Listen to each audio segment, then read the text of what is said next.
Go ahead and speak. Hi guys, it's a pleasure to talk to you. I'll be honest, Mr. Barcelona asked one of my questions, but I was going to bring up to Miss Buss. I spoke with Tessa Blanchard last week to promote an Impact Wrestling pay-per-view, and as much as we talked about Impact, she kept bringing the conversation back to WOW, because she's so impressed with how the product came out. Could you speak to the quality of human beings these women are, and how unbelievably prepared they are to promote the product outside of even when maybe you're expecting them to? I am, I'm such a super fan of these women, especially Tessa.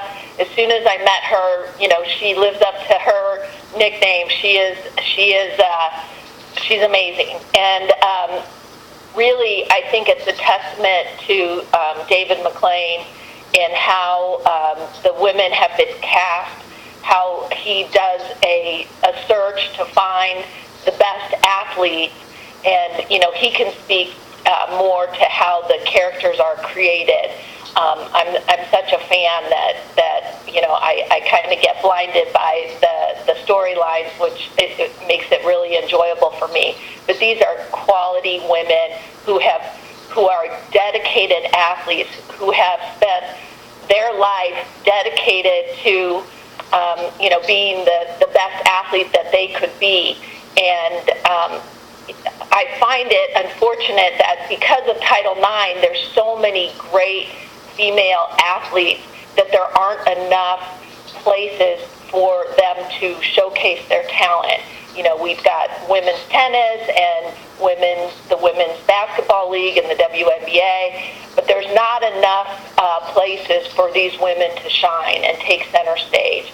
So I think you'll see the dedication, the professionalism, the performance capacity of our athletes, and that speaks also to who they are as people, because they've worked hard and they deserve this opportunity to be seen by the largest possible audience. All right, and I did have one more question for Mr. McLane, if I could. I was a big fan of the original WOW, the WOW Women of Wrestling that did the Unleashed pay-per-view with the great Bobby Heenan, and you were the commentator for that one as well. You were a big part of that. Is this show, it's kind of a rehash of the question that Mr. Barcelona asked, but is this show going to be anything reminiscent to that, or is it more of a serious approach?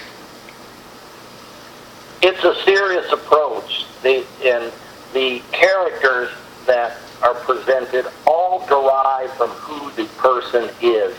We have a wrestler named Princess Aussie, and she was born in Australia, and for her mother to be able to feed her and keep the family together, she literally had to move to Trinidad and take a job as a teacher. And Princess Aussie, whose name is Simone, had to be raised literally by the tribe in Australia.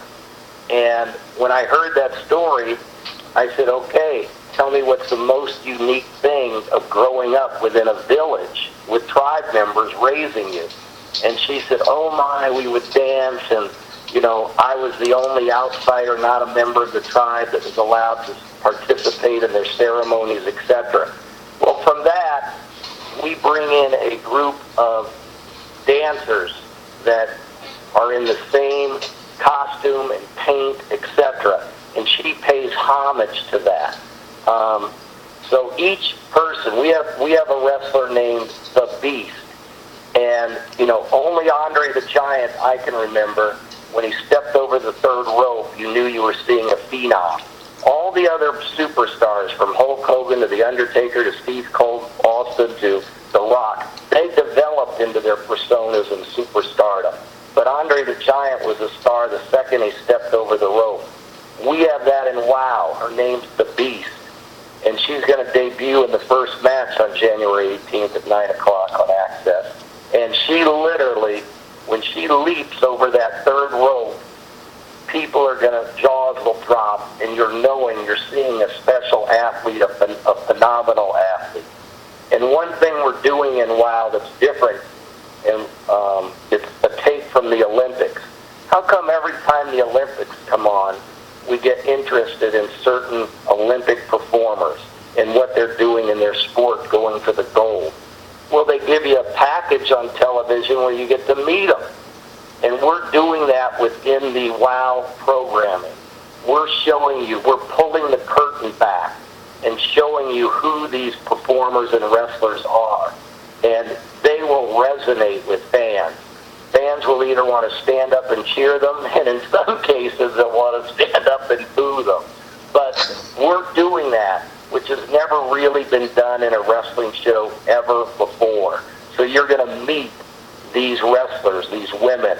And I think if you look at the Netflix series, Glow, that's what's resonating with so many people that love it and have allowed it to go into its third season on Netflix this summer, is that the producers of that program have showcased the sisterhood of those women that even in the 80s went into the ring to wrestle for Glow, and that's resonating with today's audience. So we're trying to bring that to you versus comedy sketches, and it will enhance your watching of their actual matches and their feuds. So that's the difference, and that's what we're going to be doing. Awesome.